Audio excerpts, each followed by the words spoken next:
Hey, folks, you are tuning into Common Groundwater, a podcast by the Michigan Environmental Council. I'm Beau, your host. As you know, if you've tuned in before, Common Groundwater is a way in which we can talk about the environmental issues across the state, go deep into their complexities, their problems, their solutions, and the people that are working to make those problems better.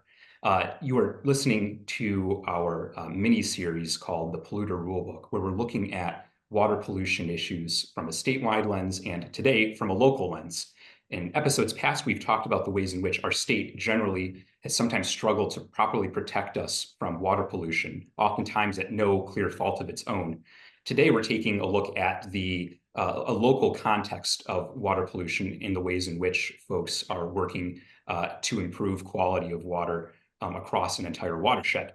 I'm joined today by Doug McLaughlin, the Executive Director of the Kalamazoo River Watershed Council, to talk about, you guessed it, the Kalamazoo River Watershed.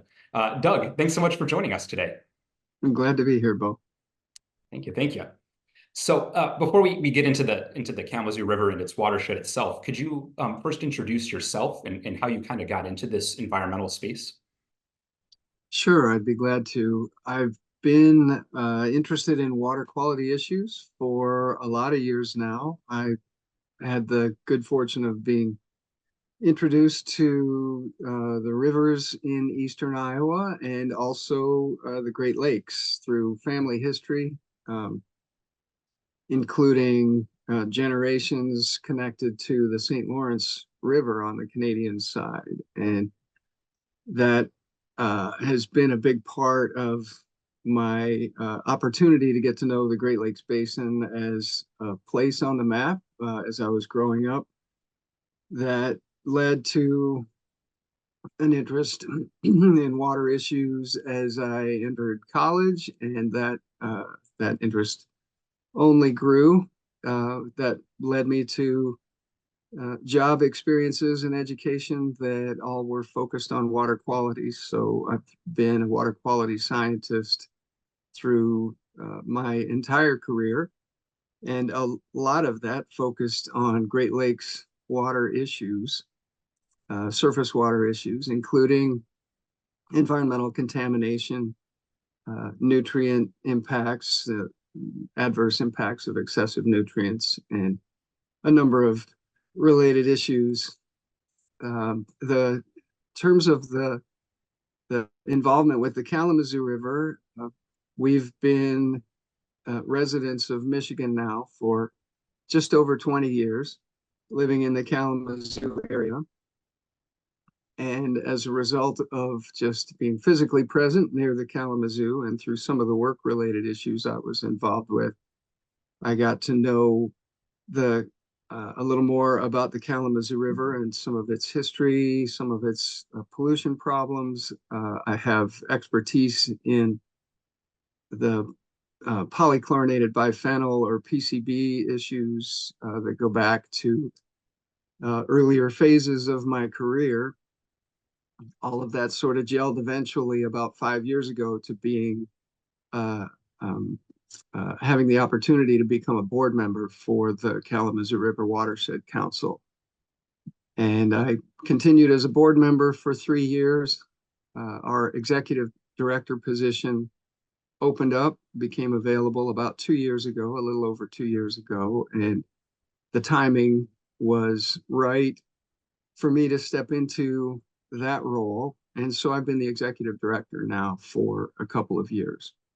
Learning the details of being involved in the administration and functioning of our nonprofit organizations. Would you mind giving us a little bit of I don't know, like a general overview or a general painting of sorts of what the Kalamazoo River watershed is like from that landscape perspective or even societal perspective? The watershed, of course, or water, the definition of a watershed is that land area that water drains into a common point ultimately. So the Kalamazoo River watershed is a little over 2,000 square miles of land area where water flows into the Kalamazoo River. And kind of the headwaters begins in south central Michigan in Jackson and Hillsdale counties. The river flows through the communities of Albion and Marshall, Battle Creek, Kalamazoo, Plainwell, Allegan, all the way to Saugatuck at Lake Michigan. So it flows in kind of a northwesterly direction.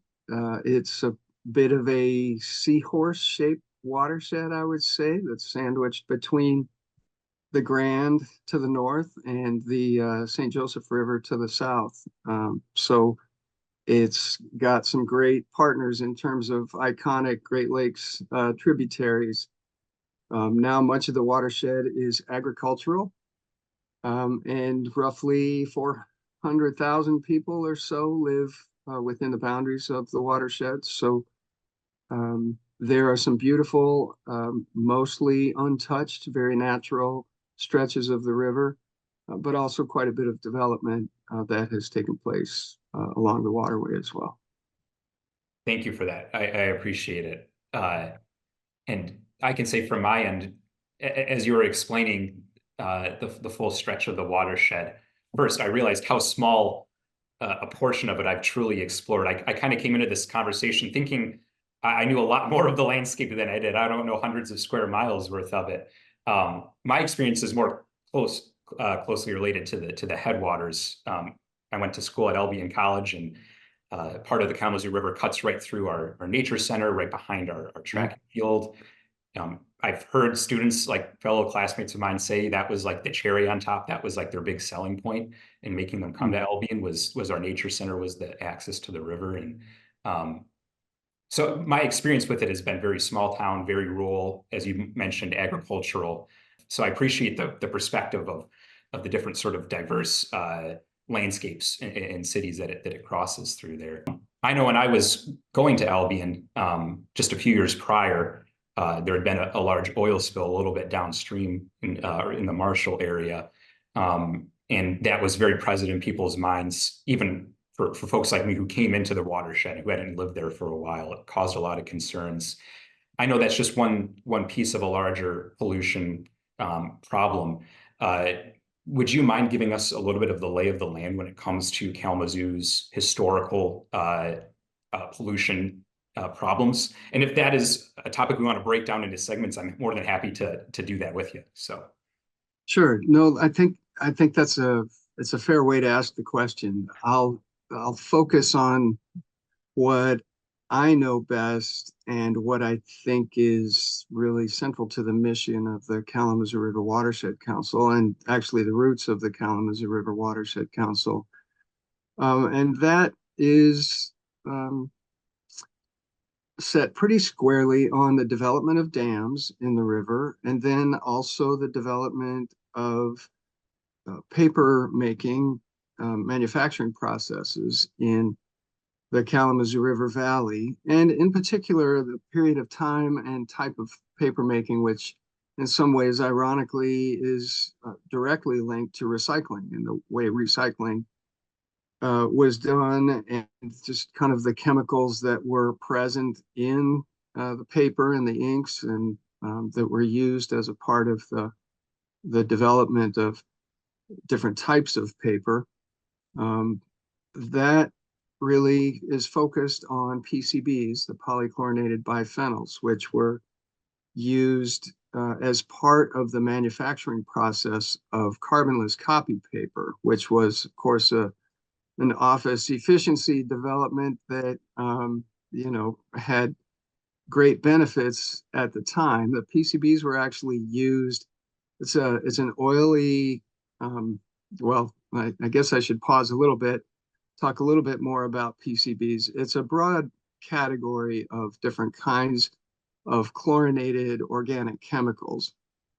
They're similar in some ways to each other. Within that category, they have some similar properties, but there's also a range of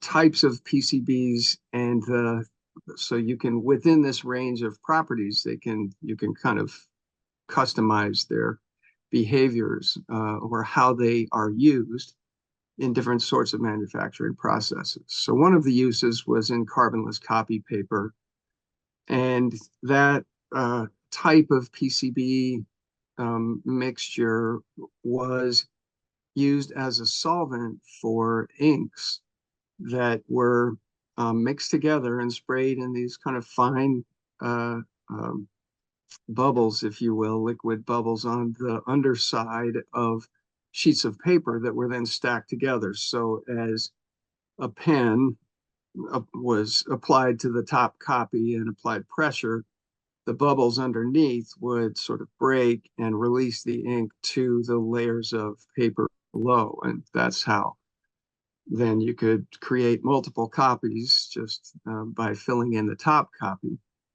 But the PCB, as it turns out, in the category of chemicals, is a category that doesn't break down quickly in the environment. It's very persistent.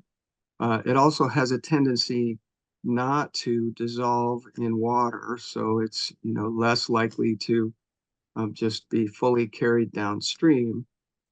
What it does instead is grab onto particles that are present, and in a paper recycling mode, when you bring in paper and then you churn it all up and cook it up to try to separate the clean fiber from the inks and other materials that were used in the paper manufacturing, to create a certain type of paper, you have a waste stream that has inks, PCBs, and I should be more specific, the period of, especially in the 1950s and 1960s, where this was the presence of PCBs was particularly high.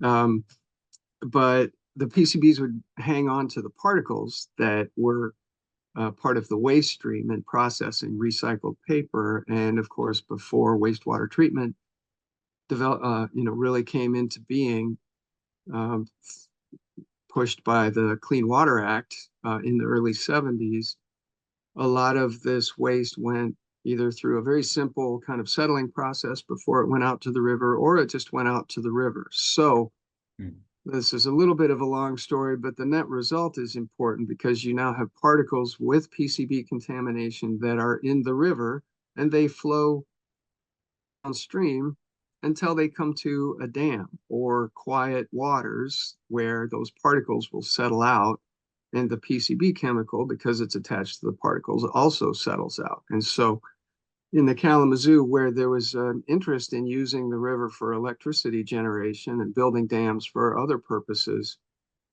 you have a system of manufacturing and the production of these toxic chemicals, where there are many places along the river for the chemical to settle out into the bottom of the river.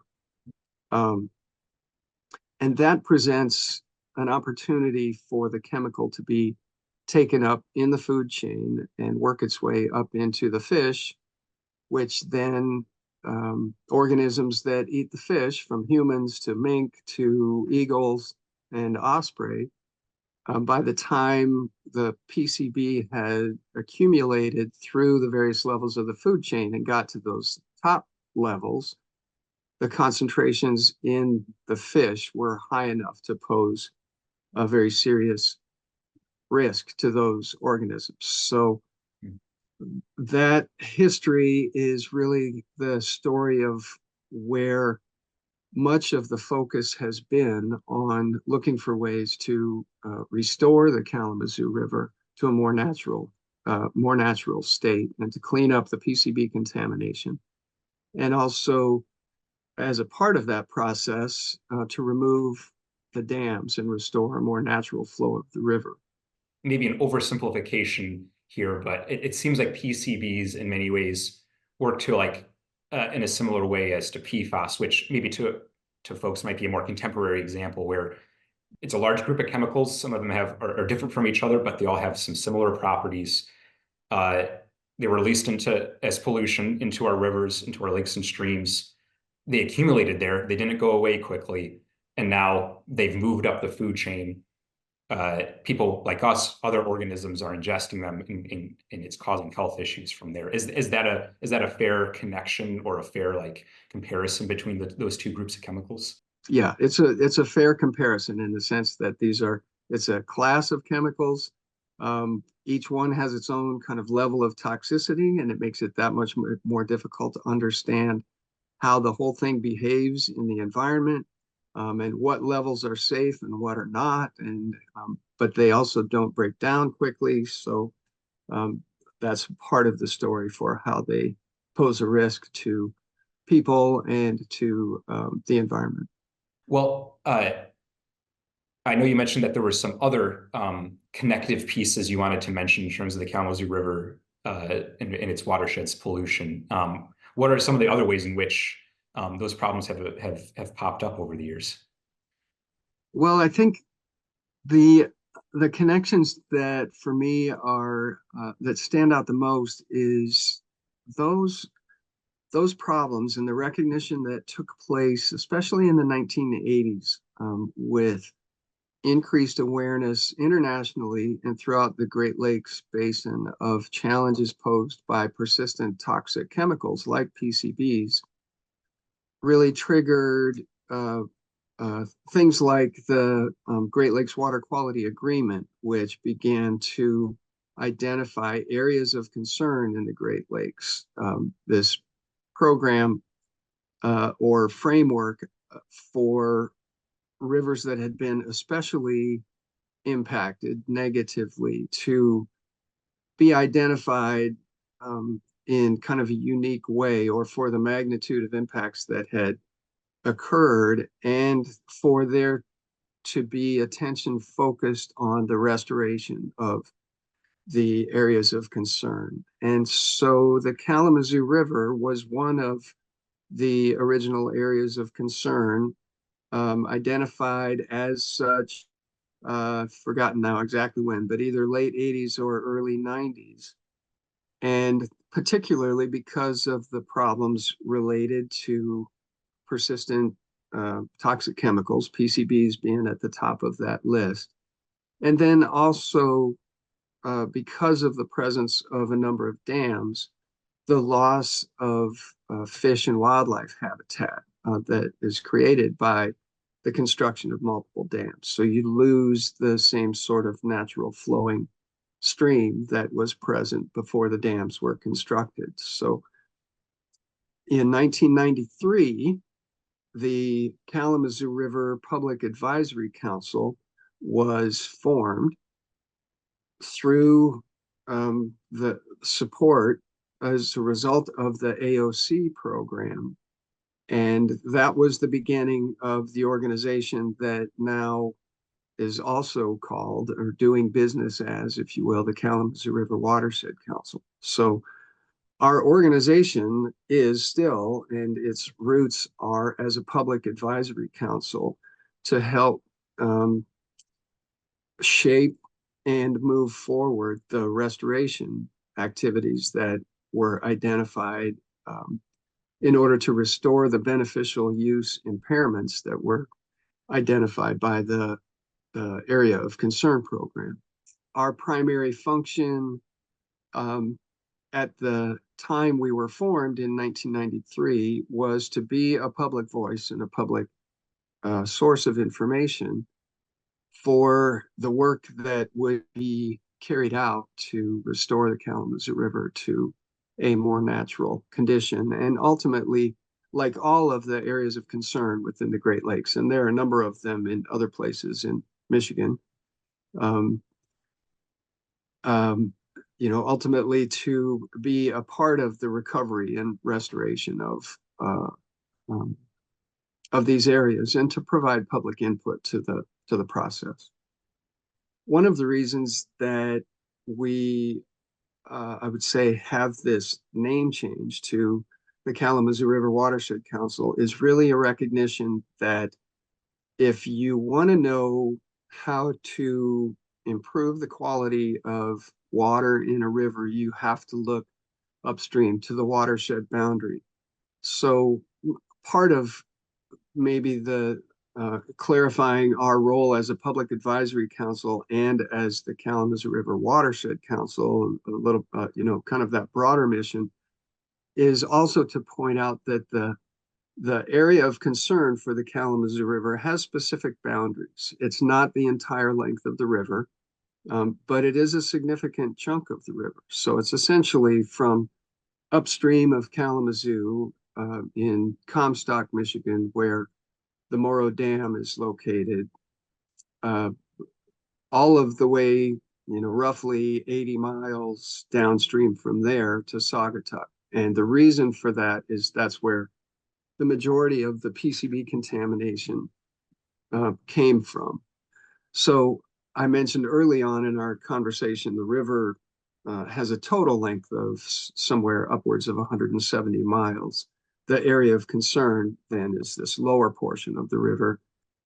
There's a lot of river upstream of the Morrow Dam and a lot of river upstream of the area of concern designation. I should also say that in the area of concern, it's also been identified as a Superfund site, so part of the national priorities list. The Superfund program, in the case of the Kalamazoo River, will be part of the story of the restoration of the PCB contamination, one of the mechanisms, in other words, that improvements are being made. And I'm almost done here, but just finally to point further upstream, there's quite a bit of development upstream. And so it really is a part of the 24/7, 365 days a year challenge to all organizations and people who are interested in water quality downstream. There are lots of ways that humans intentionally and unintentionally, or at least unintended consequences, can adversely impact the creeks that are close to them that flow downhill, perhaps to the Kalamazoo River or whatever the main body of river is. So I think that's really where as an organization, where our mission broadened, because it's hard to be focused on maximizing and improving the quality of water in a river when you're not actively looking at all areas upstream, essentially. Well, before we take a look at some of the work being done, some of the solutions, we're going to first take a quick break and hear a word from our sponsor, the Kalamazoo-based spice company and B Corporation, Kelsec. So to folks listening, stay tuned and we'll be right back.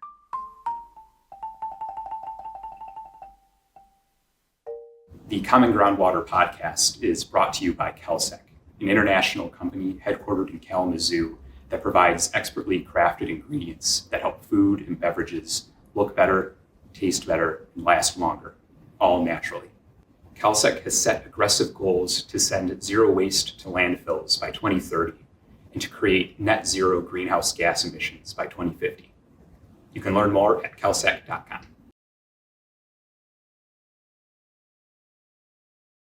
Hey folks, welcome back to Common Groundwater, a podcast by the Michigan Environmental Council. I'm talking with Doug McLaughlin of the Kalamazoo River Watershed Council. We're talking today about the legacy pollution that the Kalamazoo River Watershed has experienced over the years and what's being done about it. We've kind of set the scene. We've talked about the past, Doug, and now we're here to talk about the present and the future. You left us before the break kind of talking about the need to take a watershed-wide perspective of pollution issues or other issues that lakes and streams face, even if those issues are hyper-local to one area or one stretch of the river. Could you talk a little bit about how that watershed perspective applies to the work that the Watershed Council does? The bottom line is, if you want to manage the quality of water and the quality of that experience with the water, then you have to be focused on the watershed. You have to be looking upstream and wondering what's happening on the landscape. We know that what happens on the landscape, whether it's a parking lot or a farm field or a manufacturing process or our lawns, they all ultimately have the potential to impact this waterway that communities have an identity with. So, I think that the central to our mission as an organization is the quality of the Kalamazoo River and the communities that interact with that river. So, we have to be looking at the watershed. And as many of us in this arena know, the watershed isn't the first sort of geopolitical boundary that people are thinking of. It's the county or the municipal boundary, or it may be, part of certainly it's within a state, or maybe it's within a region of a state agency like Eagle, for example. Mhm. But our organization is focused really squarely on that watershed boundary because that's the boundary that matters the most for the experience all up and down the river. Yeah. And I'd imagine based on this watershed approach and by the council status of your organization, that partnerships across that watershed are probably important as well.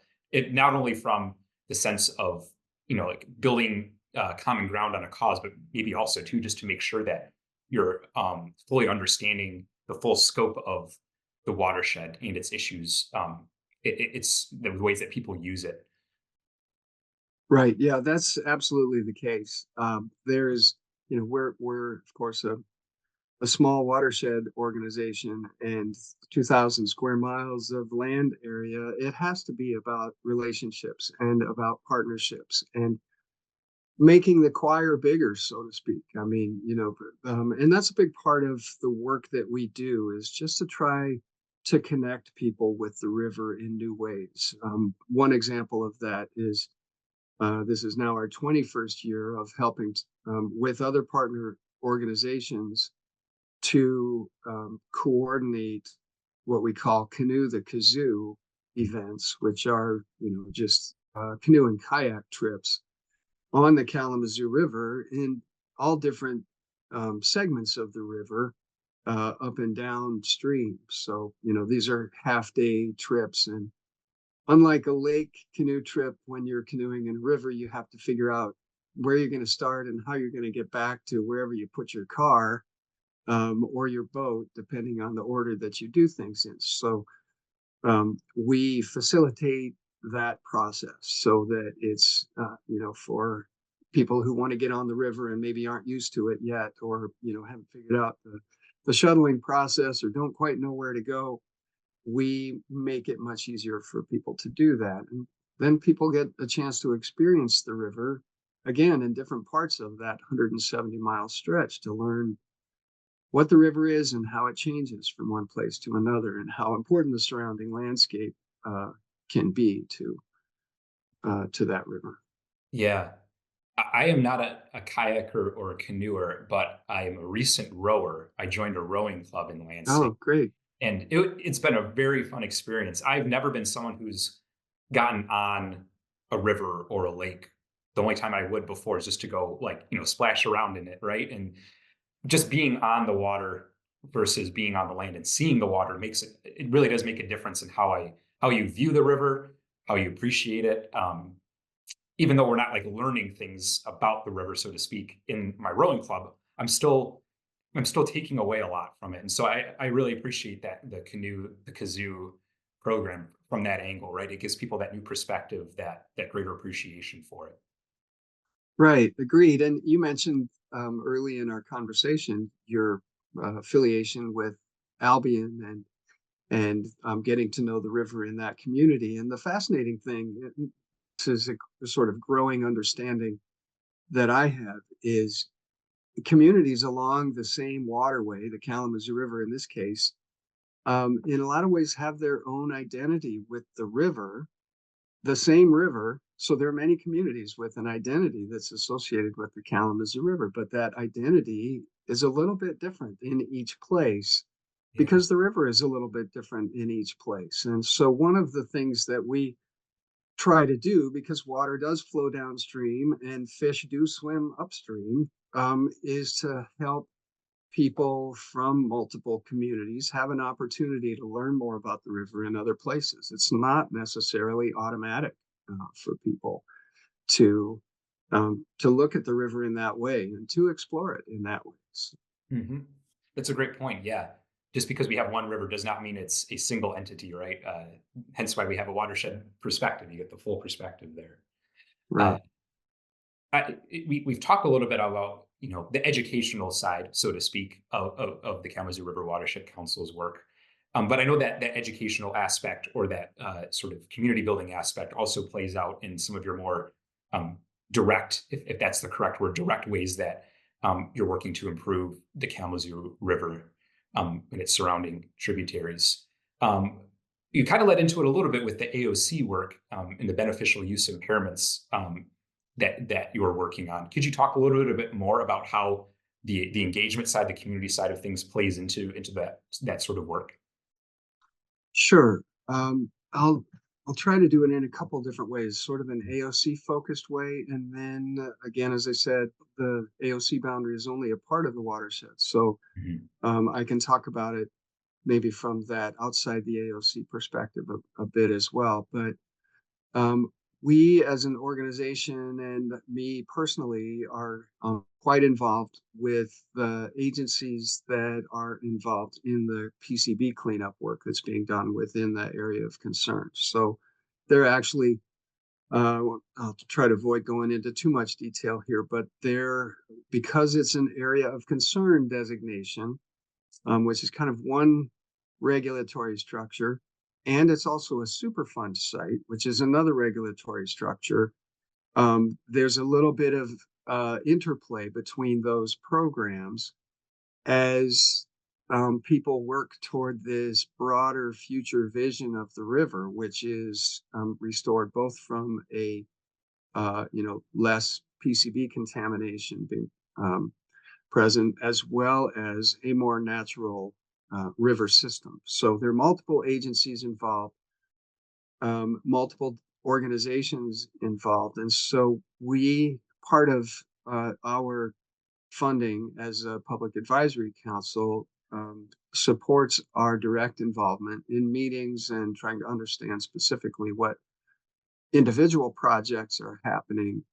And a part of that is the dredging of PCB contaminated sediment from the river going typically to a controlled landfill setting, um, where we participate in those conversations to just develop a detailed understanding of what's happening, and then also be in a better position to communicate to the broader community.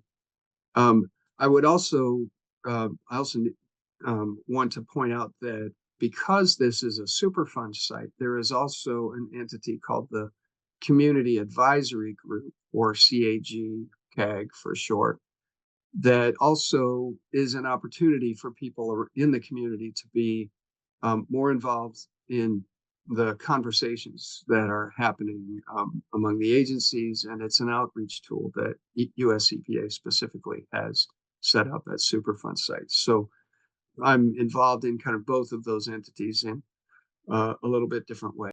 Um, so that's within the AOC. Um, More broadly is a focus on equity and equal access, which to all communities within the watershed. So there are many underserved populations that just haven't been haven't had the same kind of opportunity for accessing the river, for understanding the river, for being involved in conversations. And so we're both within the AOC boundary and outside of it, we're working to um, help reduce some of those barriers through new partnerships that we're creating with other nonprofit organizations that are serving more urban communities in Kalamazoo, for example. And it's become clear to us very slowly, but we're grateful for the progress that we're beginning to make anyway, as a part of a bigger push, I would say, within the Great Lakes basin, to really meet some of the equity issues head on and make sure that if we say as a watershed group we are representing the communities within our watershed, that's actually quite a bit more true than it is today. So again, that just we've got a project now with some funding from Eagle to just explicitly provide some new opportunities for nonprofits who, again, are working with underserved youth to spend some time learning about the river, spend some time experiencing the river in some paddle instruction and experiences on the water. And that's something that we plan to include as a much bigger part of our programming going forward. So, Yeah, that's fantastic. Very cool. Uh, in terms of the other work of the Kalamazoo River Watershed Council and its partners, um, what other sorts of progress has been made, whether it be about nutrient pollution or PCBs or access to the river? Could you maybe highlight some of what you feel like are the big accomplishments and or accomplishments forthcoming that you're really proud of and excited for? sure. A couple of things come to mind. They're fairly significant efforts that we're involved with, but we work as a result of some funding from the Michigan Department of Health and Human Services. We have two people who are involved this year as river walkers, a part of the DHHS River Walker program, which um, uh, where our river walkers are actually going to specific sites all along the river, especially within the AOC boundary, communicating directly with anglers and others in these outdoor spaces about the fish consumption advisories. And so, part of that work, some of the metrics that are involved is just, we know that they're reaching a number of people with a message, and some of those people have heard it, and many of them haven't. There are many people who are fishing because they need food, and so it's important to get that message out there and communicated. And of course, one day, the eventual hope is that the fish consumption advisories will be lifted as a result of the PCB cleanup work that's being done. A little bit different project. One of the other things that we're involved with is related to phosphorus, nutrients, and phosphorus in particular. We're involved in Lake Allegan, which is a wide spot in the river created by the Calkins Dam.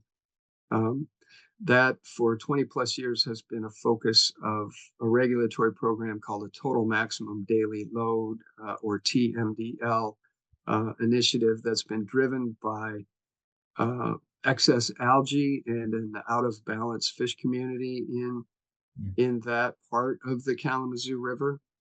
And so we have, for a number of years, helped coordinate the efforts of a number of the point source entities who are involved in this TMDL. So municipal wastewater treatment plants, upstream of Lake Allegan, industrial wastewater treatment plants as well. We help administer that program, and we're also able to provide some technical um, uh, uh, review and work related to tracking progress as phosphorus from point sources has been reduced, and then also trying to understand trends in non-point source phosphorus. So that being from farm fields, parking lots, those kinds of things. So the Watershed Council can't claim success or can't claim,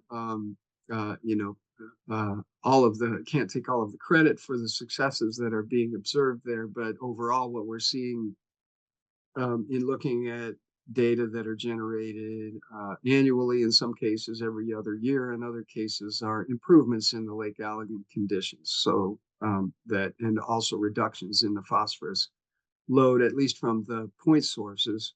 Non-point source phosphorus continues to be a persistent issue. So that again is an example of um, the ongoing challenge and why it's important to think at a watershed scale. Where is this phosphorus coming from, and what can continue to be done to help change farming practices and use green infrastructure and do things that help limit the amount of sediment and phosphorus that makes it to the river so that water quality all up and down the river, and in particular in Lake Allegan, continues to improve. So um, those are a couple of other examples. Well, we've talked a bit about the past, but we've talked a bit about the present. And before we move on to the future, I want to say too that it really does seem like the Kalamazoo River of the past is not the Kalamazoo River of the present, and not only in terms of its literal water quality, the work being done, but also in people's perception of it, the ways that they're interacting with it as well. I don't want to speak for a group of people in history. We haven't really touched too much on that, but it does seem like from our conversation today that there has been a marked shift in quality and in relationships to the river. Um, and as we Yeah. go to the future, I'd love to like get a sense for you, as hazy as it may be, but looking down, 20, 30 years from now, plus, if the Kalamazoo River Watershed Council's mission and vision are realized, what does the Kalamazoo River and its watershed look like? Um, and what does it look like to the people who live along it? Yeah, I really appreciate that question. I think it's a great question. We need to be thinking always, even if it isn't the first thought in our mind. We need to be thinking about what is this vision? What are we working toward, and how do the pieces of the things that are happening now all come together toward that vision? And a part of that 20 to 30 year down the road vision, the PCB cleanup is going to be many years in the coming, but let's just say 30 years down the road, that the level of contamination in fish, whether it's PCBs, and we really need to broaden that to PFAS and mercury and a host of other things which are currently impinging on the ability of people to eat fish, that the contamination levels are much lower than they are today. And fish consumption advisories are much relaxed compared to today. So that improves how people look at the river as a destination. And so I think that's one of the kind of ultimate metrics of improvement is to be able to more broadly poll people, both residents of Southwest Michigan and those who come here from other places, that the Kalamazoo River is a destination for outdoor recreation, for just kind of a place to be. But also a part of that future is that it's the history of the river, the industrial history and the recovery history as well, that we're all working toward and anticipating, along with the pre-European settlement history, that whole story is very accessible. It's a part of the learning that happens within school communities in our region, and not only within school communities, but just kind of broadly throughout the community. That the choir is really big. This natural resource that we have here in Southwest Michigan really has a prominent place and in a positive outlook, very broadly throughout our community. And a big part of that is going to be the continuing turning of the ship, of the mindset that was formed for a reason, and that is about the river being a very polluted river, because of the fact that it was the way that waste was disposed of and gotten rid of and sent downstream. That's still a very prominent memory for many people in the Kalamazoo area. And so part of our um, job, part of what we're after, is to get people to interact with the river more so they can see the improvements that have happened and begin to catch the vision of what I'm certain will be a much brighter future. I think as a society, we have uh, kind of seen We've seen what it looks like when you just develop and develop and develop without any sense of impact on the natural resources around you. And um, I think as a society, we can move away from